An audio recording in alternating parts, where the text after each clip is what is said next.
on va exposer le secret des pyramides. La plupart des gens font une erreur qui est fatale, qui n'est pas à négliger, c'est de se concentrer sur la forme, l'esthétique, les mathématiques, la structure, et vous en oubliez l'essentiel. Hein. La pyramide,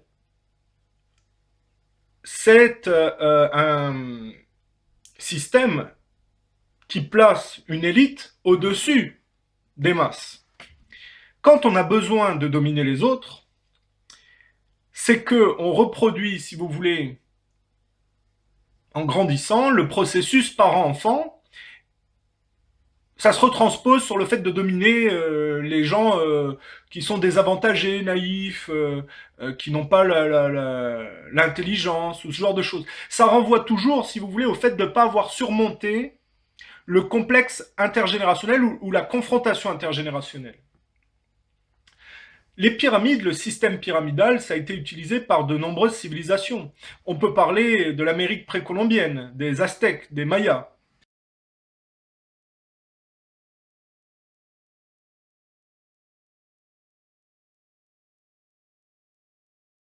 Il y a les Égyptiens, évidemment. Mais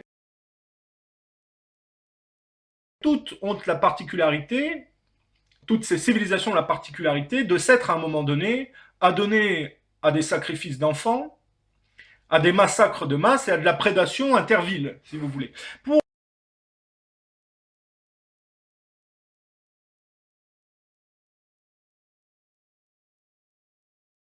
Pour les Aztèques et les Mayas, on a là la particularité de population, si vous voulez, qui est extrêmement violente. Hein. L'Amérique du Sud est un pôle géographique qui a regroupé parmi les civilisations les populations qu'on peut regrouper en termes de civilisation parmi les plus violentes de l'histoire. Et le film de Mel Gibson, alors je sais plus si c'est Apocalyptico ou Apocalyptica,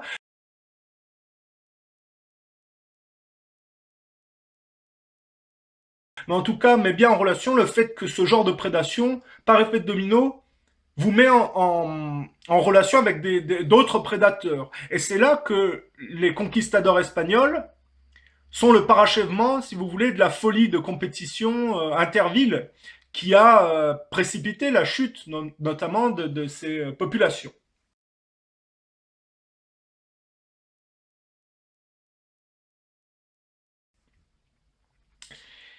Mais les Égyptiens, ça n'est pas beaucoup mieux. Leur histoire est ponctuée de guerres, si vous voulez. Aujourd'hui, quand on parle des Illuminati, on parle de système pyramidal et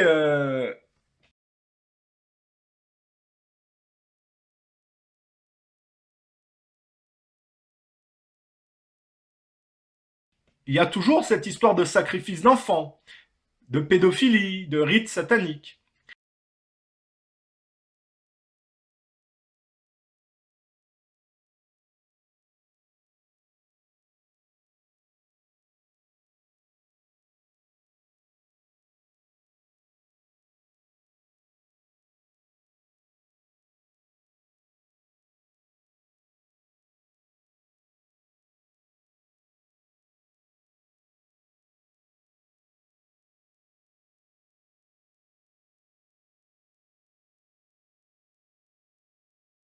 Pourquoi? Parce que le système pyramidal renvoie chez l'être humain à un rapport complexé de prédation qui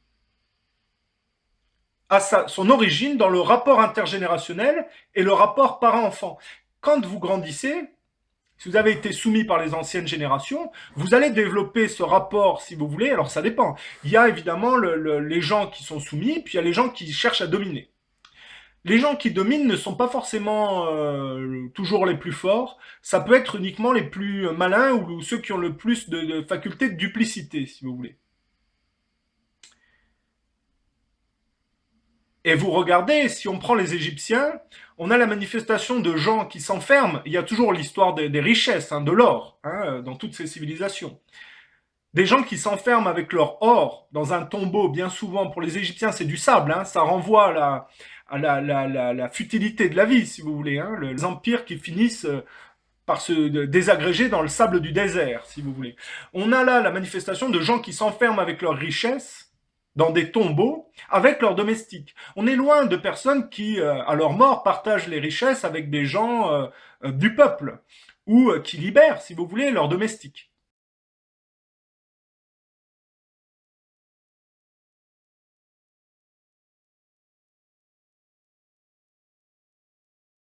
On a des gens qui s'enferment dans un tombeau. Alors on peut pas nier chez les Égyptiens qu'il y a, puisque c'est des anciennes cultures, donc il faut aussi être dans le relatif, un rapport, une connexion avec des mondes cachés, ésotériques.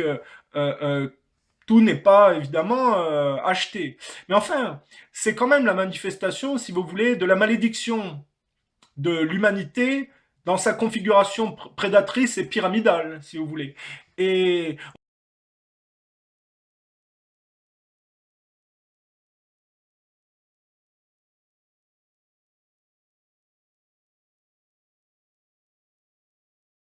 on peut dire que la métaphore des pyramides, ce sont ce qui est intéressant avec les pyramides, c'est qu'on peut tirer la métaphore suivante. Toutes les populations soumises aux élites, si vous voulez, finissent enfermées avec ces élites dans le culte du luxe, si vous voulez, et dans l'imposture de ces systèmes. Et ça finit par être désagrégé dans le désert. Mais il y a une autre manifestation qui est totalement symbolique du rapport que les gens ont avec les juifs, c'est que tous ces empires-là, avec le même fonctionnement, et notamment les Égyptiens, sont condamnés à être désagrégés par le judaïsme, qui en est le plus petit dénominateur commun. Regardez l'histoire de Moïse, qui assassine un contremaître quand les gens ont le dos tourné et l'enfouit dans le désert. C'est la sous-jacence juive qui tire parti de ce système pyramidal qui ne résout jamais le problème intergénérationnel pour le désagréger comme un acide, si vous voulez, caustique, un acide désagrégeant, si vous voulez. Le judaïsme est le plus petit dénominateur commun de ça et tire parti du fait que les gens font pas d'efforts. C'est ça l'histoire de Moïse. Et la malédiction vient toujours par les enfants, hein, puisque c'est la fille de Moïse qui fait rentrer Moïse dans l'empire égyptien. Et regardez, les juifs aujourd'hui dans les sociétés sionistes passent par les jeunes qu'ils manipulent pour les monter contre les parents, si vous voulez. Parce que ils savent très bien identifier le problème intergénérationnel et le conflit intergénérationnel non dit, où les enfants ne suivent pas l'enseignement du Christ et ne s'émancipent pas par la droiture, mais plus par des velléités de meurtre du père, et se complaisent dans des modèles barbaciens au profit des marchands du temple. Donc on voit bien que l'histoire de Moïse est la sous-jacence de la malédiction de ces cultures désagrégées par le plus petit dénominateur commun, c'est-à-dire l'aspect matérialiste sous-jacent de tout ça. Et Moïse donc amène les 10 plaies d'Égypte sur l'empire égyptien et se taille avec le magot en laissant la colère populaire se retourner contre les Égyptiens et les élites égyptiennes, si vous voulez. C'est exactement la manière de procéder pour les Juifs qui ont la main mise sur la Fed avec l'empire américain, si vous voulez. C'est là qu'il faut comprendre le rapport, si vous voulez, euh, euh, maudit hein, de ces empires pyramidaux élitistes qui se complaisent dans le culte du luxe, se complaisent dans la façade, la science, les mathématiques, et omettent le principal, la morale, la spiritualité.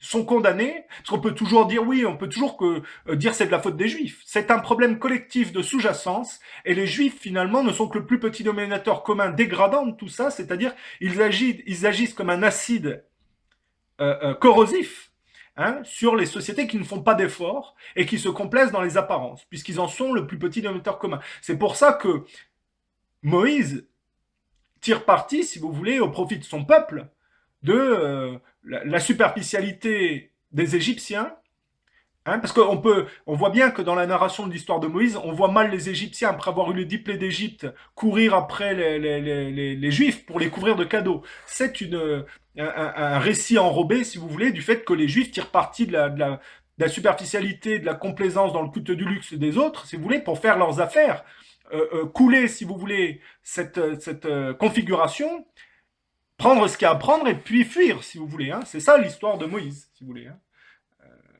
Hein, la mer Rouge, si vous voulez, qui s'ouvre, c'est la faculté qu'ont les Juifs, si vous voulez, de se barrer avec le magot et d'accuser ce qu'ils ont provoqué, enfin, de refaire retomber la colère populaire sur les élites qui les ont laissés, si vous voulez, gérer le système.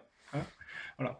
Et voilà pour les pyramides. On va laisser cette histoire de pyramides derrière, puisque ça n'est que l'humanité du passé, si vous voulez, maudite, dans si vous voulez, les sables du désert, la domination, la possessivité et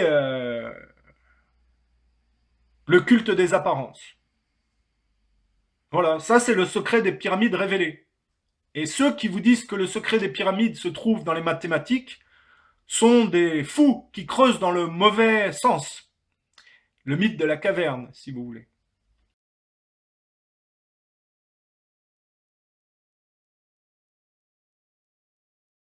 Pour vous guider à travers l'obscurité, il y a des préceptes qui sont autant de flambeaux accrochés au mur et que sont justice, vérité, droiture, morale, courage.